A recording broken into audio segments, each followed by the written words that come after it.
Me llamo Marisa Martínez Pérsico, nací en provincia de Buenos Aires, en Lomas de Zamora, Argentina. Desde hace casi 15 años vivo en Italia. Históricamente soy poeta, porque bueno, empecé publicando poesía.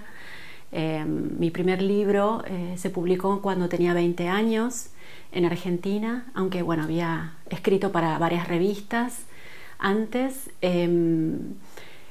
Soy también investigadora, profesora en la universidad en Italia, con lo cual toda la parte ligada a la crítica, al ensayo, es muy importante en mi historia, ¿no? Complementariamente a la escritura creativa.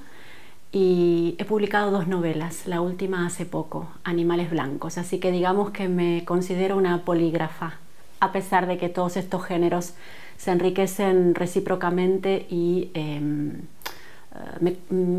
digamos que de alguna manera me definen en mi identidad.